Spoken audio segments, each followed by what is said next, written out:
Hi, I'm Jon Sicotte, Executive Editor of the Brewer Magazine. Welcome to another edition of the Brewer Magazine podcast. Tiago Carneiro is our guest for this week. He is the owner and founder of NOVO Brazil in San Diego. And if you have not had a chance to see them in person at one of what they call sports pubs, not brew pubs, sports pubs. It's a different experience altogether, and Tiago kind of shares on that. Also, we talk about the partnerships that have been developed and kind of how kombucha saved beer for them. So we welcome in Tiago to the Brewer Magazine podcast. Well, Tiago, thanks for joining us. We appreciate you taking some time to talk here with Brewer Magazine. Thank you very much, John. It's a pleasure to be here with you guys, telling about a little bit about our company, what we're doing, and our background. Yeah, talk about the background first and foremost. You guys have been almost there for 10 years. What made you even want to start a brewery in the San Diego area? Well, I say to everyone that if I had an idea that how hard it would be, that I would never had started a brewery here. But after I have it, I'm so glad that I did, because it's been such a joy and pleasant journey that we've been building here in San Diego, and thank God everything is it's growing and working well for us. So my background, I'm originally from Brazil. All right, that's why the name of the brewery is Novo Brazil Brewing Company. Uh, with my family, we basically built the craft beer market in Brazil, with a brewery called Vols that we started in 1999, together with my dad, and we became the most awarded microbrewery in Brazil, one of the top breweries there. And then became we won World Beer Cups, World Beer Awards all over the world, gold medals, and we started the craft beer market in Brazil. That was in the very beginning of the craft beer in our country, and we became very famous, growing a lot. In 2014, we had a dream. Look, the mentality was we need to go to the United States where the market, everybody's booming and learning a lot of things, and then we apply in our brewery in Brazil. But so then was when we started the idea of coming. We studied like, should we go to Colorado? Should we go to California? Should we go where should we go to Washington? That were some breweries that were being more famous in that time.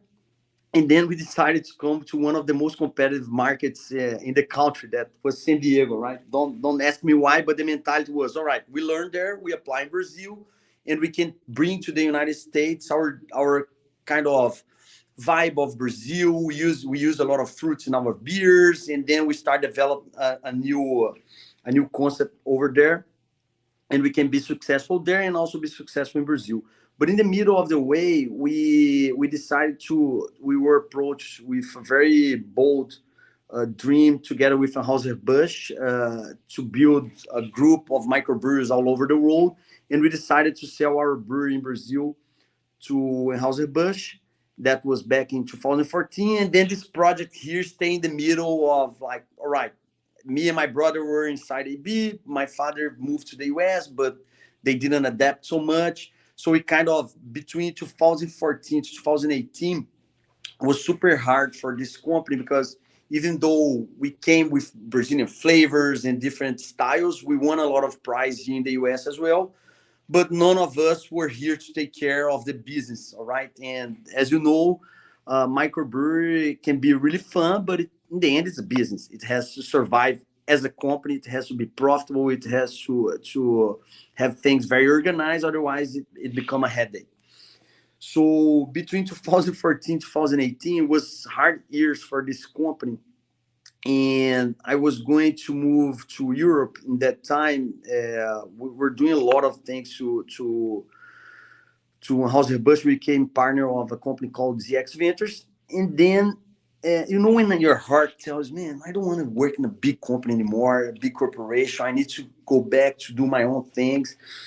was when I decided to move to the United States and then completely change what we were doing. In that time, we were very focused in beer, very competitive market, very hard to sell beer already in the market, because when we started in San Diego, there was 150 brewers, and that then it became, I don't know, 300, something crazy, you know.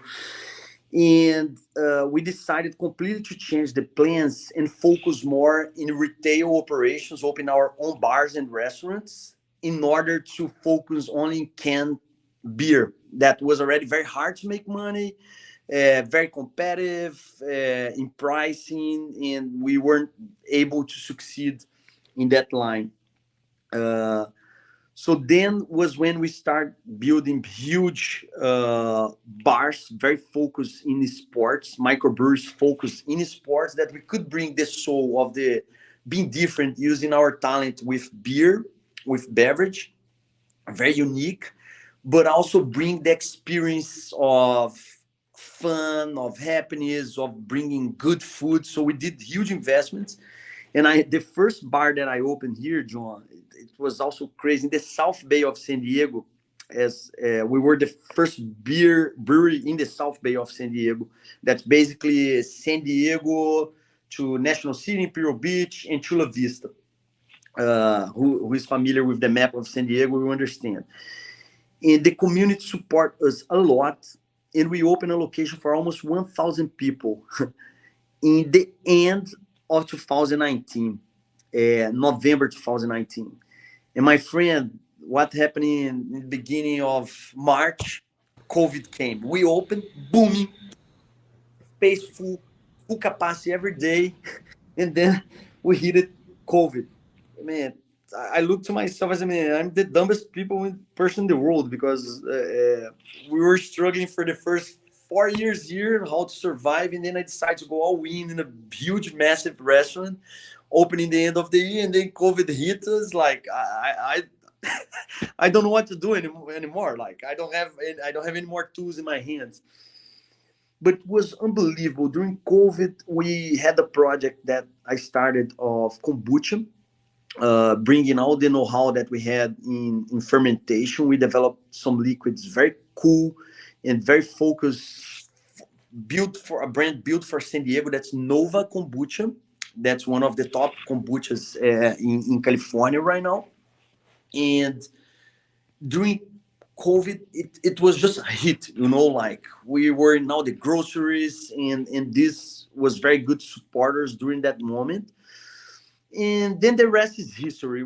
When we came back, people loved our products, they loved our bars, and then we start building and didn't stop so far.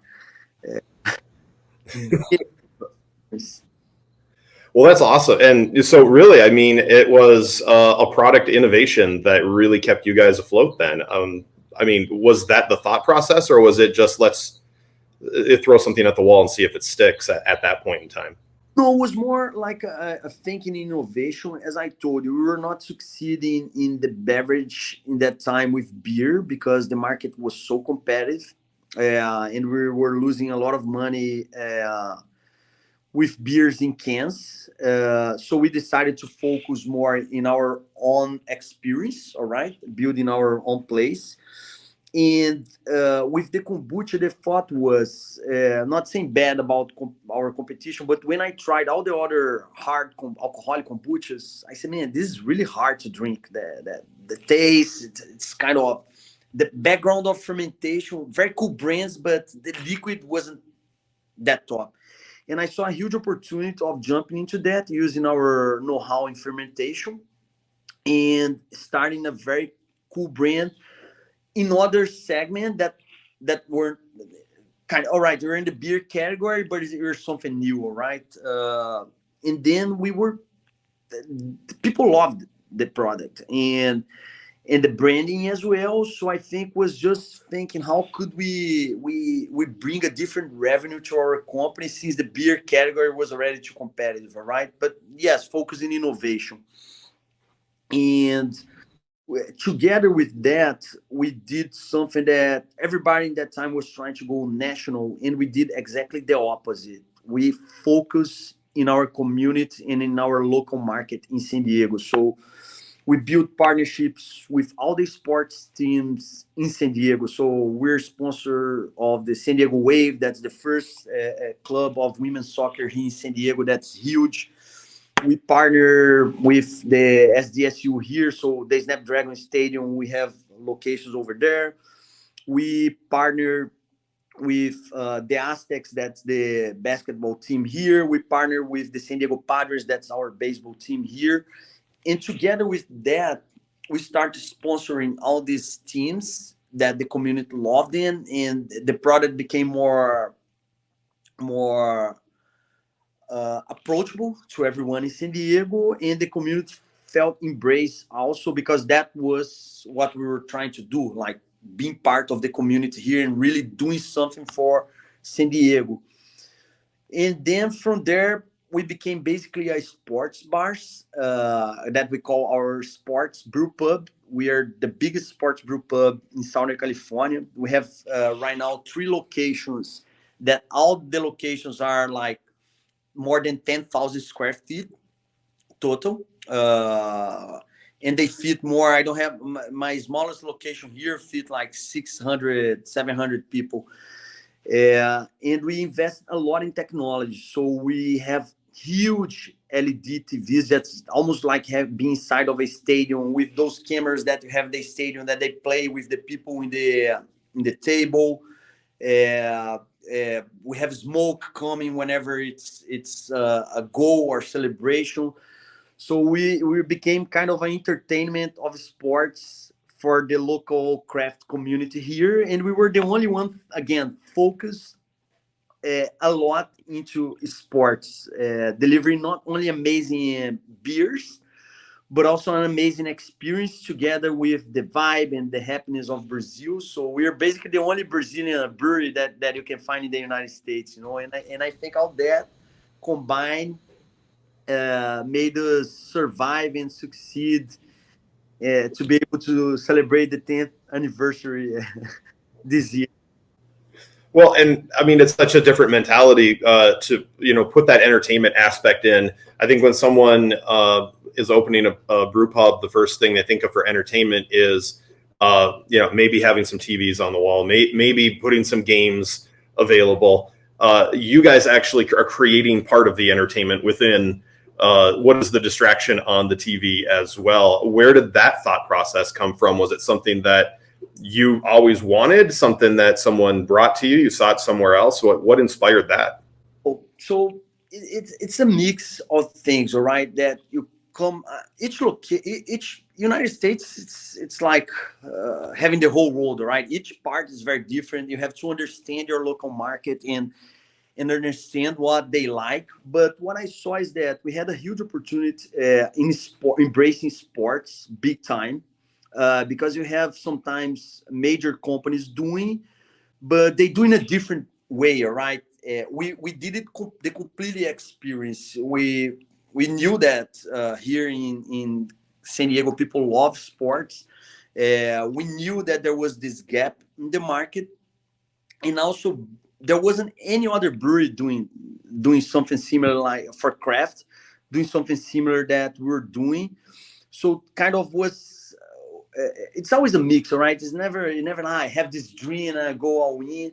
It's more you build it together with the locals. So I believe each part of the United States, everybody has opportunity to do something different, all right, and unique. But this became our number one attraction, and now we were selected to be in the San Diego airport. We're besides Stone, we're going to be the only brewery in the San Diego airport in the new expansion of the airport. We are inside the 2 biggest stadiums here in San Diego, and we decided now also to go to test our model in San Antonio, Texas. We're going to open this location next year as well.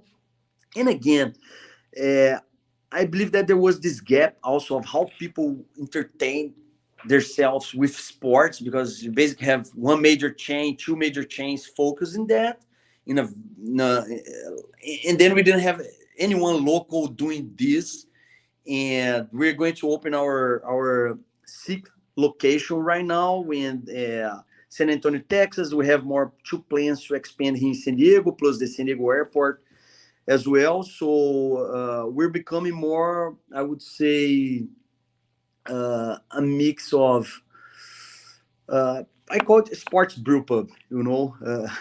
It's definitely something unique that a lot of brewers in that time they didn't even I don't want a TV in my tap room or my bar. That was very common at that time. I want people only focus in the beer, and we want to focus in the experience, and also bringing we have very different plates, kind of a cuisine mix of American with Brazilian with Mexican, since we're so close to the border. Also, I call it tropical Latin vibes that we bring. Well, that's awesome. Now, when it comes to putting together the entertainment aspect, obviously you're having to pay attention to scheduling of sports teams, having someone on staff doing that. Is it how do you guys have yourself prepared for these locations to make sure, okay, well, this event's going on, we need this many people on? Is that someone like a taproom manager? Do you have an entertainment manager? How have you determined how to do that? We use a lot of technology, as I told you. So in our screens, we can divide it. When I say huge, it's really huge. There's one location that we have 120 feet of LED installed. The newest location that we open is almost like going to a Vegas casino, and you have those crazy, and we can split them in numerous. There's no limitation, right? What we can do in those screens. We use a lot of technology behind, and we also have one person that's only focused in bringing this agenda together, and kind of organizing for all the bars to have those games into schedule, right? We invest a lot, for sure. That UFC, boxing as well. So we basically have one person that's only focusing this technology for all the locations right now. We also have people from here knows, but who want to come here to join us. We invest a lot in our manufacture, also here in our brewery. So it's everything automatic and guarantee a nice quality for all the beverages that we do here. And we are always investing. I say that my goal here is to celebrate not 10 years anniversary, but 20, 30. I decided to move my life here. My kids are born here, and here in the US is where I pretend to stay the rest of my life. Awesome. Well, and the other, like you mentioned, that the investments are a big part of this, and I'm sure you're investing in people just as much. To be able to build brands like this, to be able to get kombucha that you find high quality. How have you found the people that have really gotten the liquid to be where you wanted it to be? Well, this is one of the hardest part, all right? Like, because I say that, all right, money it's hard, but kind of everybody had access, right? But building a team is something that's very unique, and we're very proud. We're now almost 200 people working the whole company. Uh, some of them used to work with me in Brazil, that we invested in their visas to bring them to the US, and they're here also thinking long term with the company. Uh, but it's basic training, right? Like you cannot buy a team, right? Even if you buy, like, to have the same mentality. I say that a culture in the company is very important. It's something always evolving, all right? Like, you cannot buy culture in a company. It's just impossible. You can pick it up the best talents in the whole world and put them together, but then to make them to have the same mentality and same culture, it takes time, all right? And I say that culture is something that's very beautiful, because all right, you can interview someone, the guy can say everything that you want to hear, but you only know once you start working together, right? And when the challenge comes, that And I say that during these 10 years were one of the biggest challenge that we have was to build a team, all right, to be together in the same boat, thinking in the same dream, even if someone thinks completely different, but you make sure that you have all the talent going forward in the same direction. And this is something that's always evolving. You never know how it goes until we started, and we're very lucky to keep people here for long years already working with us. And it's very fun. I say when I moved here, we had 10 people in this company. This was back in 2018. I had to fire everybody in the company because the culture wasn't there. The mentality, man, these are not the correct. They can be great people, but they're not the correct people for the company that I want to build. And only one of this guy that's one of our brewers. This is the one staying in the company since the beginning, and from there we start building company in a very challenging environment, all right, because first of all there is the difference of culture because I came from Brazil, and for sure there is a different mentality, all right, that brings a lot of good things but also bring a lot of challenge together. Second, we got during COVID was just crazy, and pre-COVID the economy was already booming. Like in Southern California, unemployment was I don't remember in my head, but 3-4%. This is not unemployment; it's just people that don't want to work, right? So you couldn't. Was very hard to find people.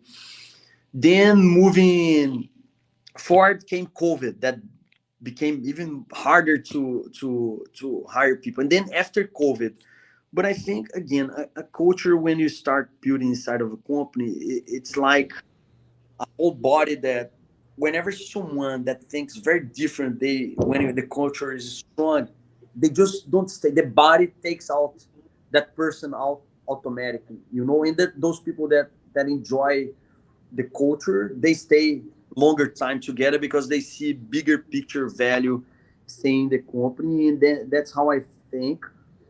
And building a culture takes time, right? You cannot buy it. It's just Right. and I think this is one of the beauty of our companies, that we're being able to keep a lot of talents inside our company even during so challenge period of times. Well, I think it's great what you've been able to do, Tiago. It sounds like you guys have a lot of fun. You guys have a lot of great ways to celebrate your 10th anniversary, and best of luck in opening up in the Texas and San Antonio market. All the best to you. Thank you very much, John. Really appreciate your time here and the opportunity to talk about our company. Everybody's invited to come here to San Diego to try not only our amazing beverages, but also join us at our brew pubs and sports brew pubs to celebrate some bigger games here. Sounds good. We'll see you soon. So thank you very much for your time. Don't forget, you can always check on brewermag.com. You can also see us on YouTube and listen to us on Spotify. And don't forget daily updates on Facebook, Instagram, and X. I'm Executive Editor Jon Sicotte for brewermagazine.com.